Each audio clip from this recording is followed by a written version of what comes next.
G'day, it's Fava. Today I'm going to be showing you how I make glow-in-the-dark toxic waste barrels for your miniatures. I want to first give a shout out to Midwinter Minis, who I originally got the idea from, and I've linked their video in the description. And I'll also link the items that I used or similar ones in the description. So let's get started.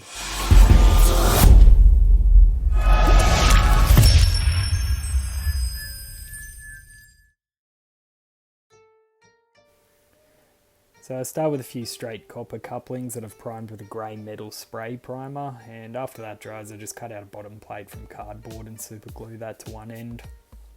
I got the couplings from the hardware store and I've just got a couple of different sizes. And today for the base colour I'm just using Citadel Abaddon Black, but they also look great in red or blue or whatever colour you like.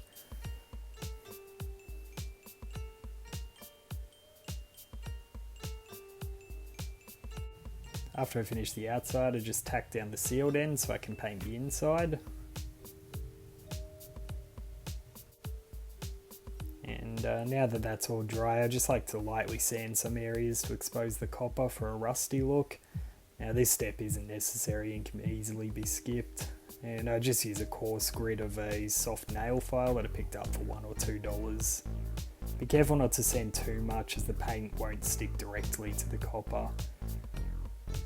When you're satisfied, it's time to start dry brushing. I'm just using a Citadel Runefang steel. Just be sure to give your paints a good shake before using. And if you aren't already aware, dry brushing is when you get a small amount of paint on the brush and then use a paper towel to remove most of it. Then you just brush lightly onto the surface and leave small streaks of the paint.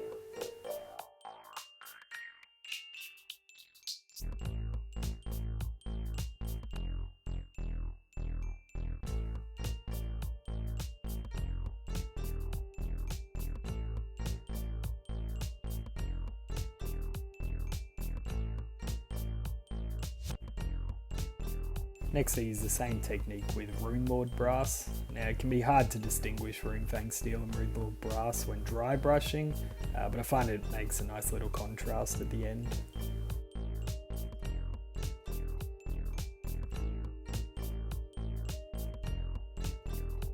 And next up is Mephiston, probably not pronouncing that right, red.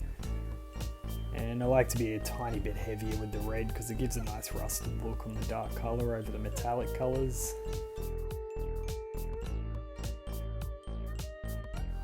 And lastly I use a tiny amount of Macragge blue, which looks nice against the red, but I use such a small amount that it's not worth showing you.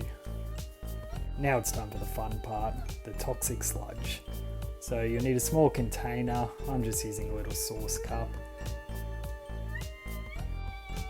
I just use a cheap 2-part epoxy resin which I managed to find for about $1 for 25ml at a discount shop. It's not very strong but it dries clear and it's perfect for working in small batches. Now I know I should be using some gloves, but my house just flooded this weekend and I ran out of gloves during the cleanup, so please don't do what I'm doing and try to stock up on gloves. Now after cutting off the caps, I just let the container sit upright for a bit just to let the air bubbles rise, which I can then just squeeze out. This will help avoid any spray and makes it a bit cleaner to work with.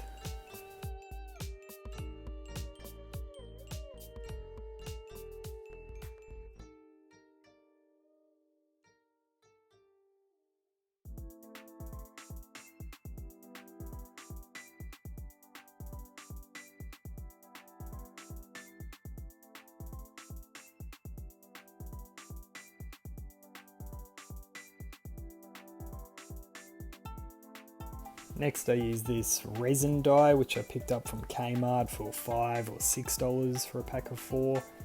But if you can't find resin dye you can just as easily use paint or ink. I only need about 1 drop for this amount of resin and just mix it in with a popsicle stick.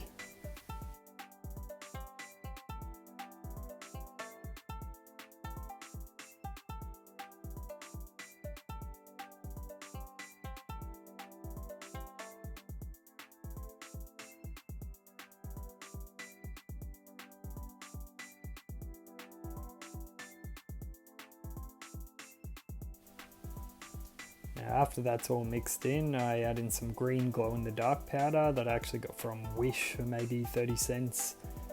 Probably is toxic, so again, don't do what I'm doing and get yourself some gloves. I just pour it in about half a teaspoon at a time and check the colouring consistency before adding more.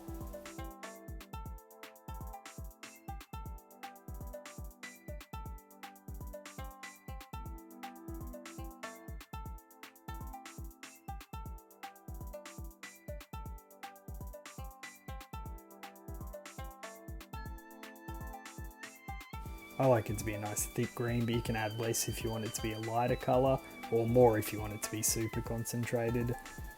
Just keep in mind that it'll glow less with less powder, but too much powder can prevent the resin from setting properly. It just makes it a bit harder to work with. And something to keep in mind is that the hardening process for the resin causes an exothermic reaction, so it can get quite hot, and that heat will travel straight through the metal.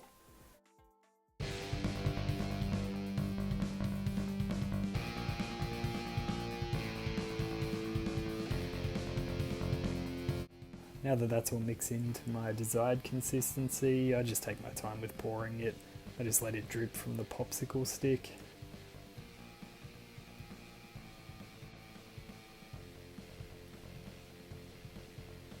I try to fill them just below the rims so that I can fit more on top for a cool spilling effect, which I'll show later.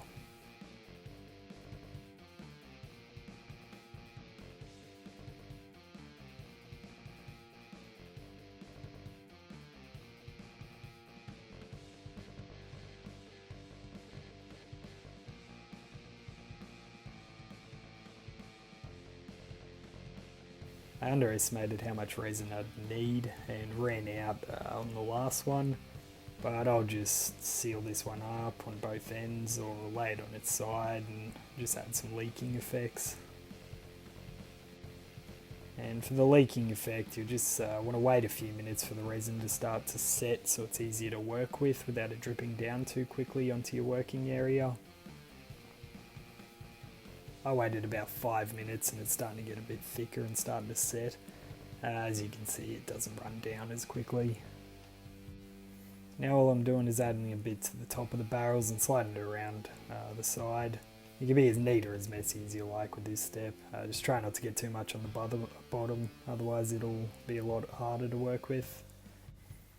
If you want to make the resin go further, it might be a good idea to fill your barrels halfway with a hot glue gun before pouring the resin. So now's time to let it set and harden. Okay, so I've waited about 25 minutes and it's nice and hard. I'm really happy with the way that they look.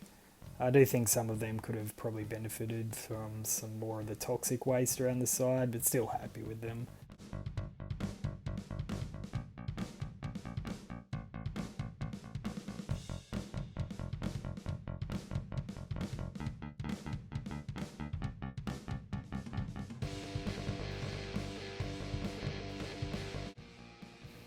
So let's have a look with the lights off.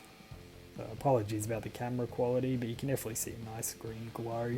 It's much brighter in person.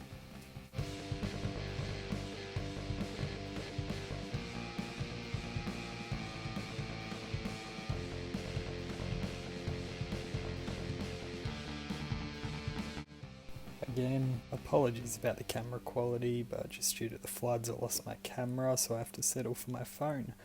But you can definitely see a nice green glow, and it's a lot brighter in person.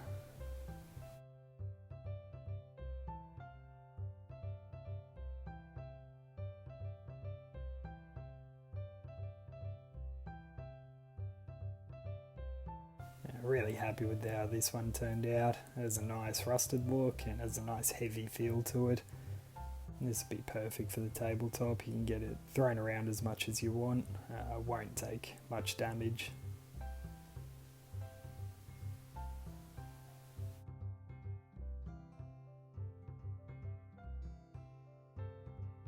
Well, anyway, that's it. Thanks for watching. I hope you enjoyed it and learned something. If you did enjoy it, let me know and I'll make some more tutorials. And let me know if you have any suggestions for my next video. Just like and subscribe and all that if you want to. I'll catch you on the next one.